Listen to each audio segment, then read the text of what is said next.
Hello friends, जो ये video है is a continuation of the previous video. अगर आप लोग सीधा इसी वीडियो पे आए तो आई रिक्वेस्ट यू कि आप पहले पिछली वाली वीडियो देख लीजिए, क्योंकि उसमें मैंने पूरे कॉन्सेप्ट को क्लियर किया है। यहाँ सिर्फ मैं प्रीवियस ईयर क्वेश्चंस ले रही हूँ बैकवर्ड के, जो कि मैंने इसका लिंक डिस्क्रिप्शन बॉक्स में भी डाल दिया है, as well as you can go to the playlist and वहाँ से भी आप देख सकते हैं। ठीक है, ये सिर्फ मैं यहाँ पे आप प्रीवियस ईयर क्वेश्चंस करवा रही हूँ। जैसे आप लोग देख रहे हो यहाँ पे क्वेश्चन मैंने लिखा हुआ है। ठीक है, आपको इसमें बताना है किसका एंगल ज्यादा होगा, θ1, θ2, θ3, θ4, इनमें से किसका एंगल ज्यादा होगा। तो हम क्या कॉन्सेप्ट लगाएंगे। ठीक है, सबसे पहले हम ए और बी को देखते हैं। ठीक है, ए और बी में एज यू कैन सी यहाँ पे सिलिकॉन है, यहाँ पे कार्बन है। अभी हम पिछले वीडियो से ही पढ़ते आ रहे हैं कि जो सिलिकॉन है उसमें यहाँ पे क्या होगा, डी ऑर्बिटल होगा, और कार्बन की सारी वैलेंसीज पूरी है, सारे बॉन्ड्स पूरे, कोई भी ऑर्बिटल है नहीं। तो यहाँ पे क्या होगा, हमारे को इसमें बताना है। The question is which angle is more, which angle is more, उसको लगाना है। ओके, अब देखो इसमें क्या होगा, यहाँ पे तो होगी बैक बॉन्डिंग। ठीक है, यहाँ पे कोई बैक बॉन्डिंग नहीं होगी। क्यों? क्योंकि आपको डोनर एटम तो है सब में, पर किसी में भी एक्सेप्टर एटम नहीं है, ना इसके पास है, ना इसके पास है, ना इसके पास, तो खुद ही डोनर एटम है। तो इन तीनों में तो बैक बॉन्डिंग हो नहीं रही, इसमें हो रही है बैक बॉन्डिंग। बैक बॉन्डिंग से होगा क्या, जो ये इसका स्ट्रक्चर पिरामिडल दिख रहा है, इसका स्ट्रक्चर पिरामिडल नहीं रह पाएगा, ये समवॉट, क्योंकि देखो कोई भी स्पीशीज है, जब दो स्पीशीज आपस में पैरेलल है, कोई भी स्पीशीज आपस में पैरेलल है, तभी तो लोन पेयर अच्छे से डोनेट होगा। ठीक है, अगर कोई स्पीशीज परपेंडिकुलर है एक दूसरे के, तो उनमें तो डोनेशन बहुत ही मुश्किल है। ठीक है, तो इसमें क्या होगा, क्योंकि बैक बॉन्डिंग हो रही है, तो ये पिरामिडल ना रह के ये क्या हो जाएगा, थोड़ा सा टिल्ट हो जाएगा, और जो इसका स्ट्रक्चर है, नाइट्रोजन यहाँ आ जाएगा और सिलिकॉन यहाँ पे आ जाएगा। गंदे बॉन्ड बनाते यहाँ पे आ जाएगा। ठीक है, ये इसकी एम्पिटी ऑर्बिटल है, ये इसकी लोन पेयर है। अब ये इजिली इसको डोनेट करेगा। So because of the back bonding its structure get tilted and it takes, instead of become a pyramidal structure, its take the structure of a planar. इसका जो स्ट्रक्चर हो जाएगा वो क्या हो जाएगा, प्लेनर, ट्राइगोनल प्लेनर। अगर इसका स्ट्रक्चर ट्राइगोनल प्लेनर हो गया तो इनके बीच हमें पता है ट्राइगोनल प्लेनर का एंगल कितना होता है, 120 डिग्री। तो इसका थीटा तो हो जाएगा 120 डिग्री। यहाँ पे सारे पिरामिडल हैं क्योंकि कोई बैक बॉन्डिंग नहीं है, तो यहाँ का एंगल हमें पता है कितना होता है, 109 डिग्री 8 मिनट्स में, और थोड़ा डिफरेंस आएगा, तो इनमें तो यही रहने वाला है। तो मतलब इन चारों में सबसे ज्यादा एंगल तो इसका होने वाला है। This is confirm. ठीक है, क्यों? क्योंकि because of the back bonding, because of the, कैसे आप बोलोगे, because of the presence of the 3D empty orbital in this, it will undergo a back bonding, and because of having the back bonding its structure get tilted, कुछ ये planar हो जाएगा, instead of being a pyramidal structure it become a planar structure। और जब planar होगा तो back bonding बहुत अच्छे से होगी, तो इसलिए इसका जो थीटा 109 ना रह के इसका जो एंगल है वो कितना हो जाएगा, 120 डिग्री। क्या हो जाएगा, 120 डिग्री। ठीक है, तो इसका तो एंगल हो गया सबसे ज्यादा। अब आते हैं इन तीनों में। इन तीनों में क्या होगा, मैंने अपने पहले की क्लास में बेंच रूल में जब हम लोग कर रहे थे, हमने क्वेश्चन किया था नाइट्रोजन वाला, उसमें मैंने बोला था जितने ज्यादा बल्कि ग्रुप साइड में लगे होते हैं उतनी ज्यादा रिपल्शन होती है, और जितनी ज्यादा रिपल्शन होती है साइड एटम्स में, ऑब्वियस है the angle will be expanded. तो इसका जो है एंगल ज्यादा एक्सपेंड कर जाएगा, मतलब ये 109 तो नहीं होगा, इससे थोड़ा सा ज्यादा होगा। मीन्स θ1 सबसे ज्यादा, फिर θ2, क्योंकि ये तो छोटे छोटे हैं। इन दोनों का साइज कंपैरेबल होता है, वैसे थोड़ा सा इसका ज्यादा होता है, बट नियर और कंपैरेबल होता है, तो हम साइज से नहीं देखते। इन दोनों में we will see electronegativity difference.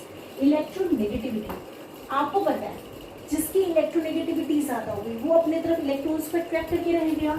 ये तो इलेक्ट्रो पॉजिटिव है, तो यहाँ पे इलेक्ट्रॉन्स होंगे, और इसमें क्या होगा, फ्लोरीन क्योंकि नाइट्रोजन से ज्यादा इलेक्ट्रोनेगेटिव है, मैंने आपको अपनी क्लास में बताया था, कनॉफ यहाँ पे हम जाते हैं इलेक्ट्रोनेगेटिविटी बढ़ती जाती है क्योंकि इसकी इलेक्ट्रोनेगेटिविटी ज्यादा है तो ये अपने इलेक्ट्रॉन्स को ज्यादा अट्रैक्ट करके रखेगा।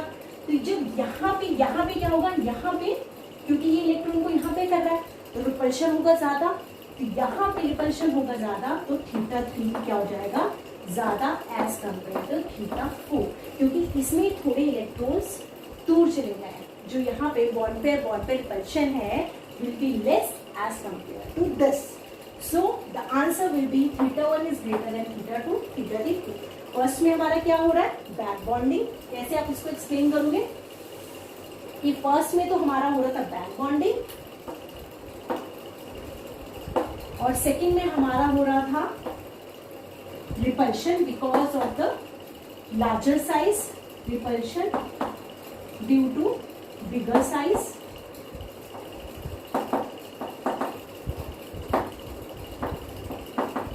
और इन दोनों में क्या होगा, इलेक्ट्रोनेगेटिविटी डिफरेंस, इलेक्ट्रोनेगेटिविटी डिफरेंस। ठीक है, तो दिस इज द आंसर। अब हम लोग नेक्स्ट क्वेश्चन पे मूव करते हैं। गेट में आया हुआ एक क्वेश्चन है, the compound silicon H3 whole twice N, बिल्कुल इन्हीं दोनों पे है, तो उस क्वेश्चन को इसी के साथ लेते हैं।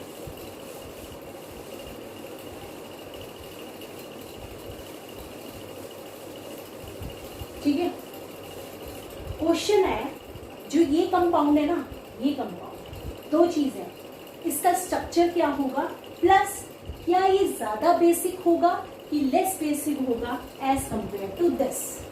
ठीक है, चलो ये देखते हैं। देखो अब देखो, अभी तो हमने जस्ट किया because of the back bonding इसका स्ट्रक्चर पिरामिडल नहीं रहेगा, इट विल गो टिल्टेड और पैरेलल होने की, बिकॉज इनको बैक बॉन्डिंग करनी है, जो ऑर्बिटल्स है वो एक दूसरे के पैरेलल हो जाएंगी, तो इसका स्ट्रक्चर तो होगा ट्राइगोनल प्लेन। जस्ट अभी देखा हमने, तो भाई ये दोनों तो ऑप्शन हमारे कट गए। अब बचा ये, अब है बेसिक एंड लेस बेसिक। देखो because of the back bonding इसके इलेक्ट्रॉन्स हो गए इन्वॉल्व और यहाँ पे तो कोई बैक बॉन्डिंग है नहीं, तो इसके electrons are totally available for donation, it will be more basic and this will be less basic as compared to this। तो आंसर क्या हो जाएगा, planar and less basic, planar and less basic। तो ये टाइप के questions जितने entrance exams हैं, अगर आप लोग बीएससी में हैं, एमएससी के एंट्रेंस एग्जाम्स देंगे, या आप एमएससी में पीएचडी के लिए एग्जाम्स देंगे, या फिर पीजीटी, टीजीटी, ये वाला क्वेश्चन तो इतना कॉमन है ना, वहां पे ये आता ही आता है। हायर एजुकेशन कमीशन या किसी भी कॉलेज के एंट्रेंस, मतलब ये आपका बहुत जनरल सा क्वेश्चन है। ठीक है, जो नेक्स्ट क्वेश्चन है नेट में आया हुआ है 4 मार्क्स का, और आप ये सोचोगे इतना सिंपल क्वेश्चन है, इतना सिंपल क्वेश्चन है, क्या क्वेश्चन है, रिएक्शन दे रखी थी, आपसे सिंपल पूछा था K1 ज्यादा होगा और K2। ये मैंने हार्ड एसिड सॉफ्ट बेस में भी ऐसा क्वेश्चन लगाया है, ठीक है, पर उसमें कॉन्सेप्ट अलग लगेगा, इसमें कॉन्सेप्ट थोड़ा अलग लगेगा, बट है सब चीजें सेम। ठीक है, ये हो गया 2R3PO नेगेटिव पॉजिटिव। ये क्या है, यहाँ पे हमारा P पे है लोड पेयर ऑफ इलेक्ट्रॉन्स, ये 2R3N plus O2 K2, this is K1। ठीक है, 2R3N प्लस O2। आपको बताना है K1 ज्यादा होगा K2 से, या K2 ज्यादा होगा K1 से, या K1 is equal to K2 होगा, या K1 इज नॉट इक्वल। बस ये 3 ऑप्शन है, ठीक है, 4 ऑप्शन होंगे, नन ऑफ दिस। ठीक है, अब आपको बताना है, देखो सिंपल, मैंने बोला था जब भी रेट वाले क्वेश्चन आए ना, आप सीधा जाओ प्रोडक्ट पे। ठीक है, प्रोडक्ट में देखो कि कौन ज्यादा स्टेबल है, अगर स्टेबल है तो फॉरवर्ड में रिएक्शन जाएगी, और अगर फॉरवर्ड में जाएगी तो दैट रेट विल बी मोर। ठीक है, तो अगर हम इसमें देखें, यहाँ पे स्पीशीज बनी ये बनी, यहाँ पे यहाँ पे नाइट्रोजन। ठीक है, तो अब हम इनको ड्रॉ करते हैं। ठीक है, obvious it looks like pyramidal, O negative, यहाँ पे R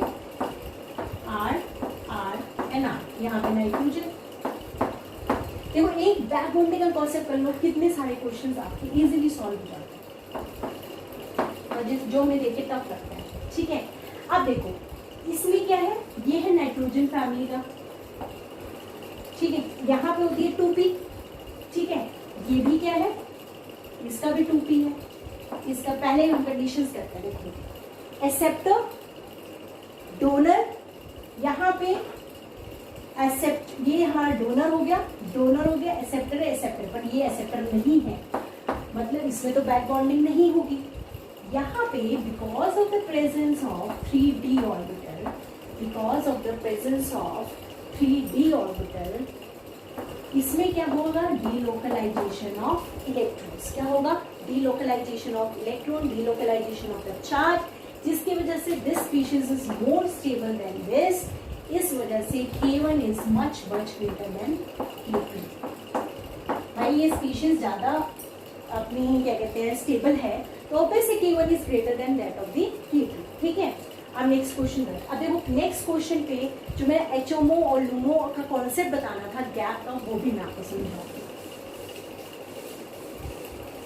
और उससे क्वेश्चन ऑर्गेनिक में भी बहुत आते हैं। ये आप ऑर्गेनिक इनऑर्गेनिक और इनऑर्गेनिक को लिंक कर सकते हैं इन दोनों क्वेश्चन को। एक बार आपको समझ में आ गया, ये ऑर्गेनिक में भी आप अप्लाई कर सकते हैं, ठीक है।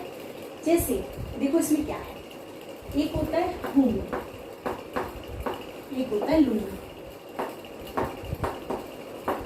HOMO is highest occupied molecular orbital, highest occupied molecular orbital,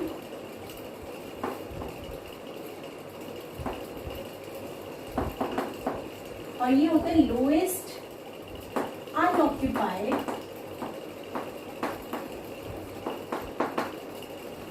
molecular orbital।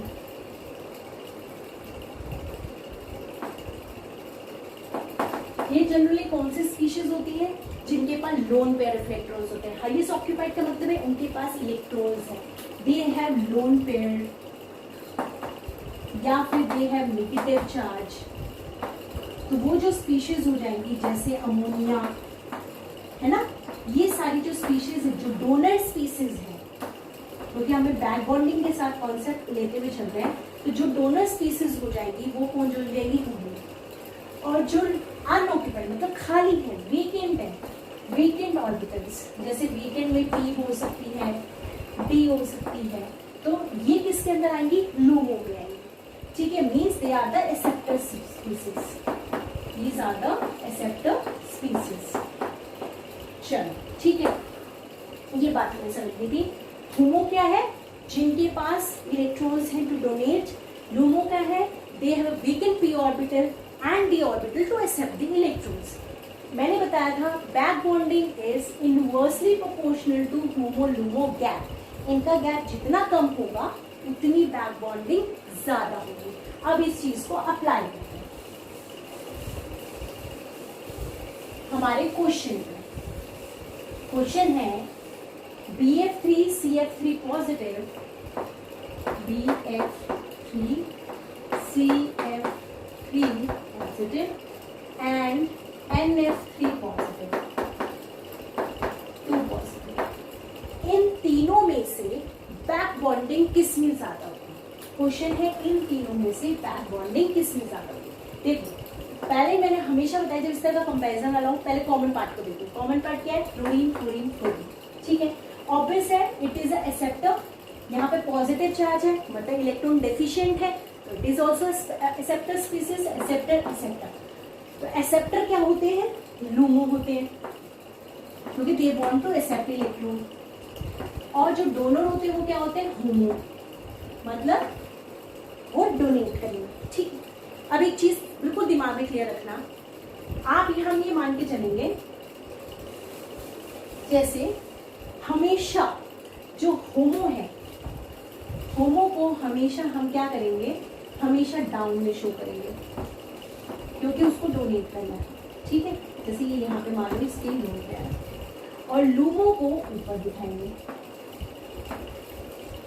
क्योंकि हमेशा मैं देखती हूँ ग्राउंड स्टेट से इलेक्ट्रॉन जंप करते हैं एक्साइटेड स्टेट में, है ना, इसको डोनेट करना है।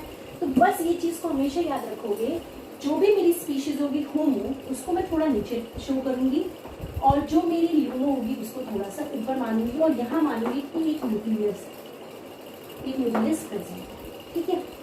देखो अब HOMO तो मेरा एक ही है, क्या है, फ्लोरीन।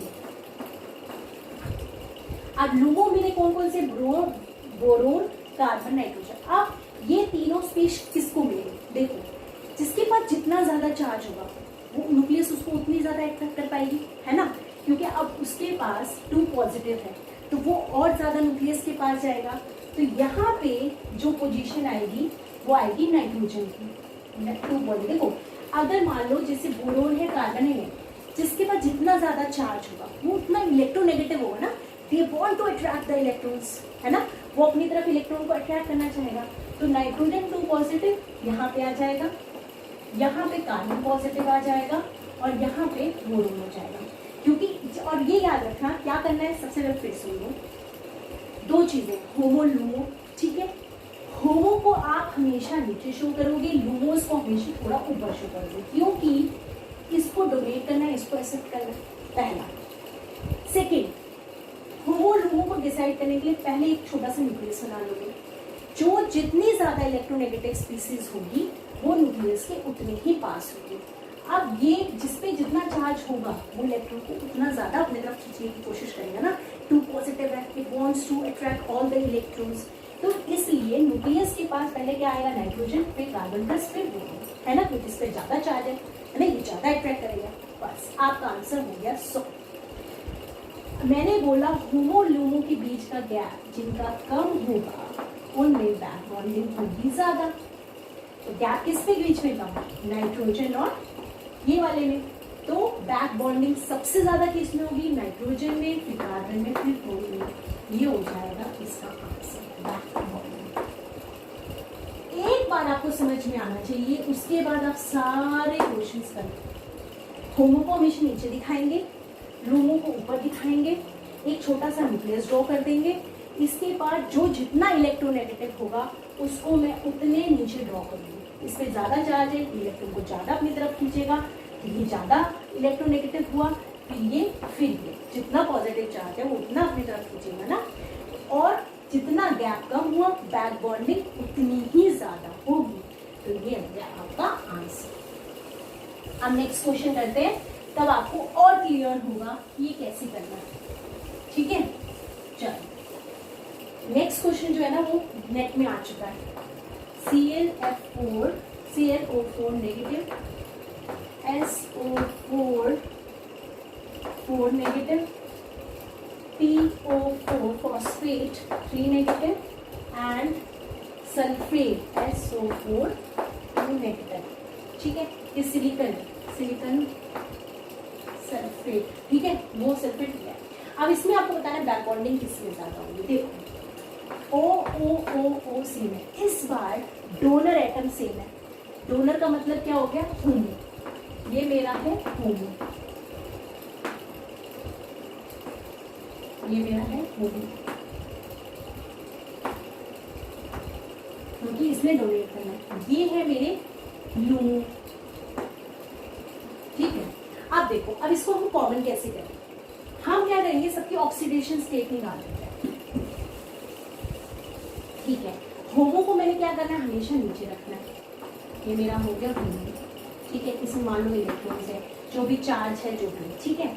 यहाँ मेरा ड्रॉ हो जाएगा LUMO। अब ये देखना है कि कौन सा कहाँ आएगा। अब यहाँ पे ऑक्सीडेशन स्टेट कैसे निकालते हैं, जो भी स्पीशीज इसकी निकाले उसे एक्स रख लो, ठीक है। इसकी जो भी इसकी वैलेंसी है, जैसे ऑक्सीजन की वैलेंसी क्या होती है 2, इस पे आ गया 2 नेगेटिव, 4 है तो कितने हो जाएगा -8 is equal to -1, x is equal to 8 वहां जाएगा तो क्या आ जाएगा 7। तो मतलब क्लोरीन के ऊपर चार्ज आ गया +7, ठीक है। इसी तरह इस पे करते हैं क्लोरीन, इन सब का आप ऑक्सीडेशन स्टेट ही मानिए, ठीक है। ये हो गया x -8 -4, 8 - 4 +4, ये +4 हो गया। Phosphate x -8 is equal to -3, 8 वहां जाएगा, 8 - 3 5, x इज इक्वल टू 5, इसमें हो गया +5। इस पे क्या चार्ज आएगा, x -8 is equal to -2, x is equal to 6, मैंने बोला जितना ज्यादा चार्ज होगा वो उतना ही इलेक्ट्रोनेगेटिव होगा, ठीक है। तो सबसे ज्यादा चार्ज किस पे है? क्लोरीन वाले पे, यानी तो Cl4 नेगेटिव। इसके बाद किसका चार्ज है? +6 SO4 नेगेटिव। इसके बाद किसके चार्ज है? PO4 phosphate. इसके बाद किस पे है? सिलिकॉन। बस होमो-लुमो का गैप जहां पे कम है वहां पे आप बैक बॉन्डिंग उतनी ज्यादा होगी। मतलब आंसर आ जाएगा, अगर मैं इसको ए दे दूं, इसको बी, इसको सी और इसको डी, तो सबसे ज्यादा बैक बॉन्डिंग होगी ए में, फिर सल्फेट डी में, फिर उसके phosphate is C then D. It is the answer, ठीक है। तो ये कुछ भी नहीं करना, होमो-लुमो का। एक और क्वेश्चन करते हैं, ठीक है, उसके बाद आपको ये होमो-लुमो भी अच्छे से समझ आएगा और यही आप ना ऑर्गेनिक में भी अप्लाई करोगे। अगर मुझे आप लोगों ने पसंद किया then I will take the organic loss also. उसमें भी मैं आपको इससे रिलेटेड ऑर्गेनिक में कैसे कॉन्सेप्ट लगता है ना, वो भी मैं आपको बताऊंगी। एक क्वेश्चन करते हैं, एक क्वेश्चन है वो मैं सोचूं करवा ही दूं। तो वो जो क्वेश्चन आप जब करोगे ना तब आपको और भी ज्यादा समझ में आएगा। तो या ये रहा क्वेश्चन, ठीक है। क्वेश्चन इज, आपको बताना है F2BOH, सॉरी ये NH2 है, F2BOH और ये है BF3, ठीक है। अब आपको ये बताना है कि इनमें बैक बॉन्डिंग किस में ज्यादा होगी, ठीक है। चलो देखते हैं। ये है लोन पेयर ऑफ इलेक्ट्रॉन्स, ठीक है। यहाँ पे भी लोन पेयर ऑफ इलेक्ट्रॉन्स है, क्लोरीन के पास भी लोन पेयर ऑफ इलेक्ट्रॉन होते हैं। मतलब ये तो मेरा हो गया होमो, और बोरोन इसमें कॉमन हो गया, ये हो गया हमारा लुमो, क्योंकि इसमें भी बोरोन है, इसमें भी बोरोन है, ब्रोरोन है। मैंने सिंपल से रहा है, होमो को नीचे लिखना है, लुमो को ऊपर लिखना है। अब इस बार क्या हो रहा है, लुमो मेरा कॉमन है, इस बार मेरा लुमो कॉमन है, लुमो मैंने यहाँ पर, होमो को मुझे नीचे ड्रॉ करना होता है। अब होमो है मेरे 3 तरह के, एक होमो है हमारा NH2, एक है OH और एक है फ्लोरीन, ठीक है। अब मैंने एक और चीज कही, जितना ज्यादा इलेक्ट्रोनेगेटिव स्पीशीज होगा उतना ज्यादा मेरे को नीचे ड्रॉ करना है न्यूक्लियस के पास, ठीक है। सबसे ज्यादा इलेक्ट्रोनेगेटिव क्लोरीन, उससे ज्यादा OH, उससे ज्यादा नाइट्रोजन। जो सबसे ज्यादा इलेक्ट्रोनेगेटिव होगा दैट विल बी डाउन। तो क्लोरीन सबसे ज्यादा है, फिर OH है, फिर NH2 है, कनॉफ से, है ना। तो अब आप देख लो, यहाँ पे बोरोन है, ये लुमो है, ये डोनर एटम्स हैं। अब किसमें गैप कम है, ऑब्वियस ये वाला कम है, तो इसमें बैक बॉन्डिंग होगी ज्यादा। तो मतलब आंसर हो गया दिस, ठीक है। NH2 then OH then BF3, मतलब सबसे ज्यादा बैक बॉन्डिंग होने वाली है इसमें। होप गाइस आपको ये कॉन्सेप्ट होमो लुमो बैक बॉन्डिंग ये अच्छे से क्लियर हो गया होगा। This is for the class. Next class में मिलते हैं with new topics. Please like and subscribe. Thank you so much.